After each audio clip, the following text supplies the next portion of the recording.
Hey there, welcome to my YouTube channel. My name is Holly Chestnut and I make videos about faith, fitness, and wellness that is encouraging and relatable to people living with or without a mental illness. So in today's video, I am going to be talking about 6 books that I have read over the course of the year of 2020, all relating to Christian books, spirituality, and mental health. So this first book that I recommend is called Jeannie Allen's book, Get Out of Your Head. This one is so good. She has so many nuggets of truth. You can see I have so many sticky notes. And this is the book where I learned about the 3 main lies: that we are helpless, that we are unlovable, and that we are worthless. Those are 3 main lies. You can think of a billion other lies. I'm not good enough. I'm not smart enough. They all trickle down to one of those categories: helpless, worthless, or unlovable. And I just thought that was brilliant in setting the stage for how negative thoughts start. It starts with a thought. It starts with a negative lie usually. And so just knowing that, and then diving into the book, it really just flows well, and you learn so much insight and so much encouragement, and so many personal stories from herself that I think was really written well. And so there's a few quotes that I want to share with you from this book. She included this quote by Eugene Patterson, which I just thought was really insightful. "We use our powerful God tools for smashing warped philosophies, tearing down barriers erected against the truth of God, fitting every loose thought and emotion and impulse into the structure of life shaped by Christ. Our tools are ready at hand for clearing the ground of every obstruction and building lives of obedience into maturity." I just thought that was really good, and just knowing that we have been equipped to have that authority to break down those strongholds that were built in our minds for so long, probably. And then I love this little sentence here, and this is one of my goals for 2021. "I want to be so well versed in the patterns of thinking in line with the Spirit that my default is not to rely on the flesh, but on the Spirit in everything." So yeah, I recommend this book, Get Out of Your Head by Jeannie Allen. The next book I recommend is Quiet by Susan Cain. Now it's a pretty big book, and the print is small, as you can see, but it is so worth reading. She does so much research, and she puts herself in these situations where it's like a simulation of what it's like to be an introvert, and she's an introvert herself. And so it's called Quiet: The Power of Introverts in a World That Can't Stop Talking. I can't recommend this book enough for people who are not confident in the fact that they are an introvert. And I'll get into in this next book of why in being an introvert is a strength. This is for people who want to know kind of how introversion came about, like why, how it evolved, and why was it considered a bad thing? Why is there a stigma on being an introvert in today's world, and just things like that. It talks about a lot of history, just back in the 1800s, and what it was like to be an extrovert then, an introvert then, and and why just this difference in being an extrovert and introvert even came about. And she explains and has a timeline and backs it up back to the 1800s of how it just kind of evolved over time. And it's really, she's just super intelligent, so insightful, so encouraging, and just gives you that feeling of enlightenment that being an introvert is a good thing. And so I highly recommend this book as well. The next book is by Holly Girth, The Powerful Purpose of Introverts. Oh, I forgot to share a couple quotes from the book Quiet. Let's see.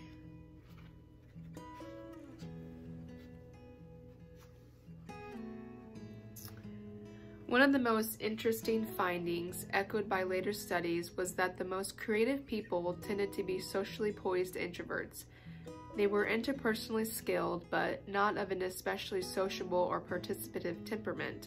They described themselves as independent and individualistic. As teens, many had been shy and solitary. But there's a less obvious yet surprisingly powerful explanation for introverts' creative advantage, an explanation that everyone can learn from. Introverts prefer to work independently, and solitude can be a catalyst to innovation. As the influential psychologist Hans Eysenck once observed, introversion concentrates the mind on the tasks at hand and prevents the dissipation. Wow, I said that word wrong. Excuse me. And prevents the dissipation of energy on social and sexual matters unrelated to work. In other words, if you're in the backyard sitting under a tree while everyone else is clinking glasses on the patio, you're more likely to have an apple fall on your head. Newton was one of the world's greatest inventors. William Wordsworth described him as a mind forever voyaging through the strange seas of thoughts alone.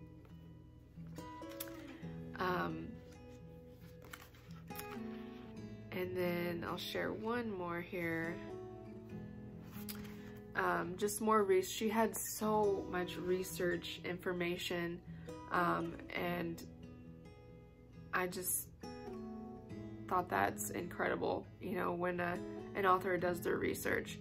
So Schwartz's research suggests something important. We can stretch our personalities, but only up to a point.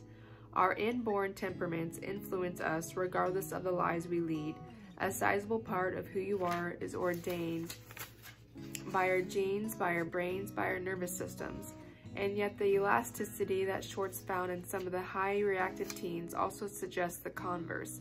We have free will and can use it to shape our personalities. These seem like contradictory principles, but they are not. Free will can take us far, suggests Dr. Schwartz's research, but it cannot carry us infinitely beyond our genetic limits. Bill Gates is never going to be Bill Clinton, no matter how he polishes his social skills, and Bill Clinton can never be Bill Gates, no matter how much he spends alone with a computer. We might call this the rubber band theory of personality. We are like rubber bands at rest. We are elastic and can stretch ourselves, but only so much. So good. Just love that. The next book is The Powerful Purpose of Introverts by Holly Girth. Now, I recommend this book for anybody who has ever been told in their life that they are shy, that they are quiet, that they don't talk enough, that they don't go out a lot. And in this book, Holly goes over so many amazing strengths that introverts possess, and why that's such an amazing contribution to this world and why we need to be who we are. I'll just share this quote that has become my my mission statement, I guess, for my life, and that is, "I'm an introvert, and I will imperfectly and courageously offer my strengths of strategic solitude, meaningful connection, genuine influence, sacred confidence, true well-being, hard-won resilience, sharp thinking, insightful perception, and intentional energy as I live with purpose and grow for a lifetime." So I'll just share a couple, let's see.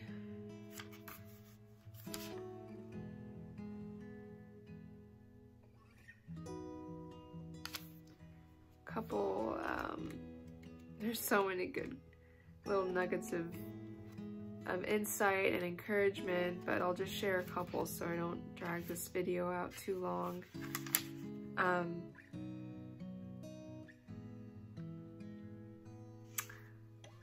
She says, "I believe God intentionally distributes different levels of social need to help us fulfill his purpose for our lives." I thought that was really good.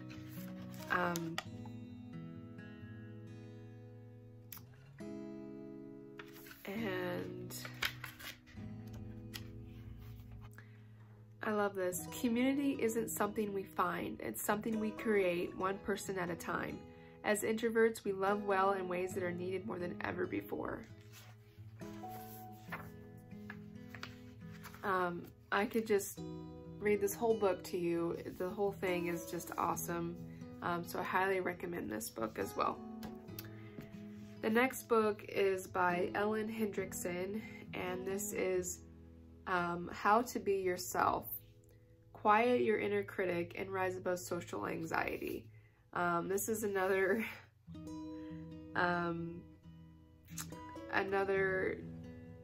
pretty long book, but so worth it. Because with my introversion, I do have some social anxiety. With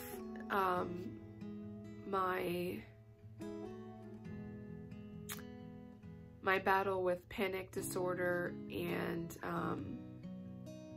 with agoraphobia and major depressive disorder, it has created this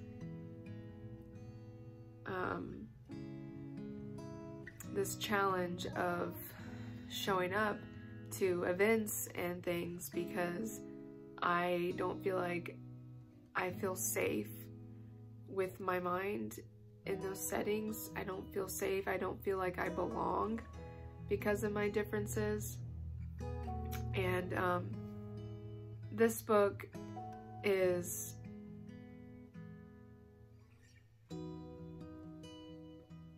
I guess this book really helps to just manage and gives you practical tools to conquer social situations, and it gives you some advice, it gives you insight, encouragement, lots of research on you know, why people have social anxiety and things like that. But so many good nuggets of truth and inspiration and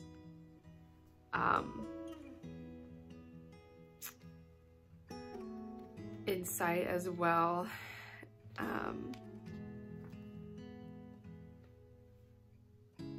So you can see all my sticky notes. Highly recommend this book for anybody who struggles with social anxiety. The next book is called Dare, The New Way to End Anxiety and Stop Panic Attacks. And it really did help me. It helped me to feel like I'm not alone. He himself struggled with anxiety and panic. And So DARE stands for so it's diffuse, allow, run toward, and engage. So when you're having a panic attack or you feel one coming on, you just tell yourself, whatever, I don't care. And kind of having that mentality allows your body to calm down and tell your brain, oh, I guess this isn't as big of a deal as we thought. We don't need to activate this fight or flight. But if it does, you allow it. You allow it to just ride it out like a wave. When I would feel one coming on, I just kind of breathe with it, like breathe with the wave pulling you up in the air. You know, you feel flighty because you're up in the air, and eventually you will come down. And when that happens, you run toward it. Or before that happens, you run toward the wave before it comes to you. And I like to compare this to a real life example for myself. Even with social anxiety, and this was way before I struggled with panic attacks and agoraphobia and major depressive disorder. I did have some anxiety and depression, but it was very mild. But I was really proud of myself for going out and joining a co-ed volleyball league. I just asked someone if I could be on their team, and they're like, sure, we were always looking for other people. So I didn't know anybody, and I mean, it's a small town, so I knew a couple people and what they did for a job. I worked in healthcare, so a couple of them worked in healthcare, and there were like maybe 12 or 15 total teams, and they were a really good team. They were undefeated. They won the championship like last year or 2 years ago. So I had that anxiety of like, I hope I don't lose this for them. And so from that point on, I was so scared. I was so scared of like being the person to lose the game for them. And I struggled for many games. I mean, I had some good moments, I had some okay moments, and I definitely had some bad moments. But it was the last game of, or the championship day where there's just games all day long until you get a winner. And we were like the fourth team, and all of a sudden I told myself, I am not going to be afraid of this ball. I am going to want this ball to come to me. I want this ball to come to me so I can show these people what I can do. And it totally worked. I would have a ball come to me and I would spike it back over, and this person on the other side wasn't expecting that, and I got a point. And then all of a sudden I'm serving, and all my serves are going to this one person that just kept missing it, or I mean, it just totally changed because I ran toward it. I wanted it to come to me. I wasn't afraid of it. So I kind of use that as an example of what he means by run toward it. You want it to come to you. And with panic attacks, I haven't been good at that yet. I'm still working on it, because it's basically like saying, I want to die, you know? And that's just not a comfortable feeling. Our brain is going to fight that. Our brain is going to activate the fight or flight. We got to help fighter. We got to, you know, the adrenaline, and just knowing that panic is just an adrenaline surge. That's all it is. You're not dying. Of course, if you have certain things, you know, heart murmur or heart palpitations, or struggle with your breathing, of course, always go get that checked out and make sure there's nothing serious going on. But most likely, if it's because of certain situations, stressful seasons in your life, negative thought patterns, it's most likely panic or anxiety. So, and then the E is engage. You want to then occupy your mind with something, whatever you're doing. And for me, I just tell myself, just focus on the task at hand. So like if I go for a walk and I can feel it coming,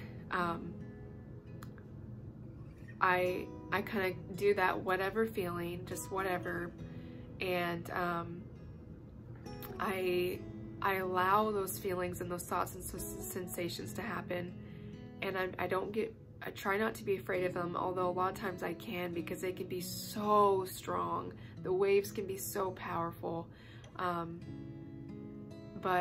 So like I said, I'm still working on this, running towards it. I want it to come to me, because I can conquer it and I can handle it, because I have that authority, that God-given authority, to say no, this isn't happening. I am in control. God is in control, and this isn't happening to me. And then I just focus on, okay, I just kind of inner dialogue, just kind of talk to myself. This is what's happening. This is the task that I'm going to focus on right now. This is what's in front of me.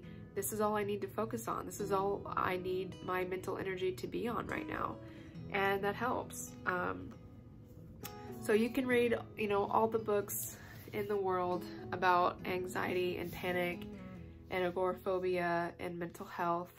But this one was just great for me, and just knowing that I'm not alone. And the DARE response really does help. And I know there's a lot of people that have overcome their anxiety or panic or agoraphobia.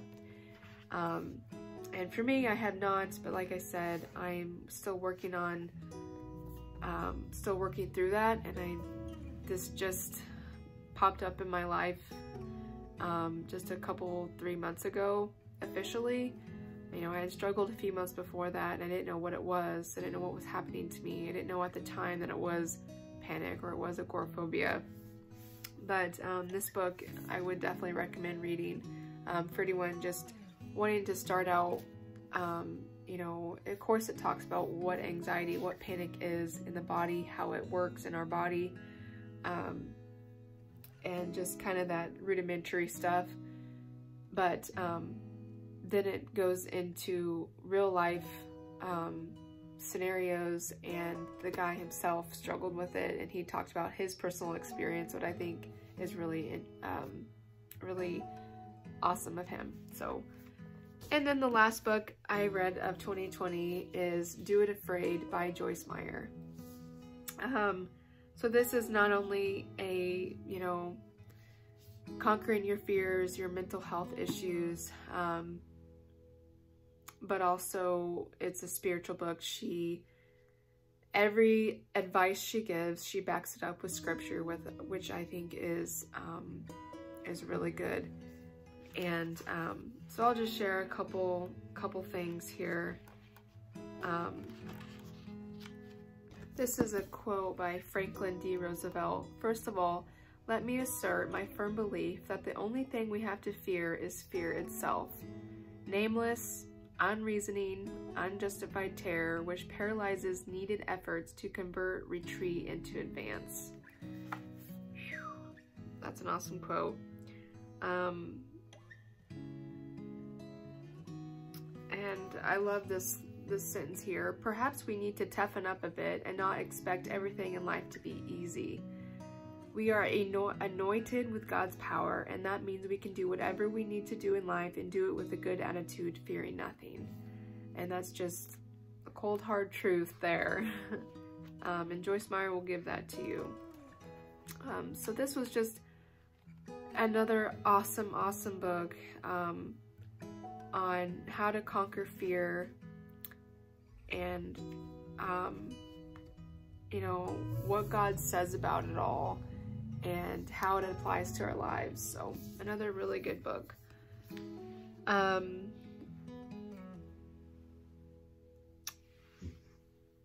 currently reading Emotionally Healthy Spirituality, so that will go into my 2021 books by the end of the year. I have so many other books on queue that I plan to read this year that I'm really excited about. But those are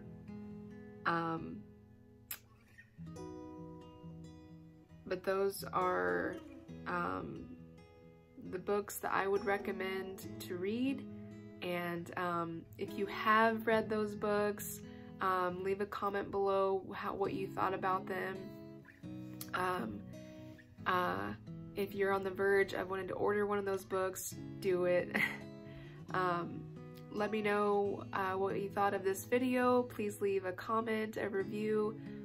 Please subscribe to my channel. I put out new videos every week, whether it's fitness related, wellness related, or just what's going on in my life. So thank you so much if you're still here for watching, and God bless you, take care, and I will see you in the next video.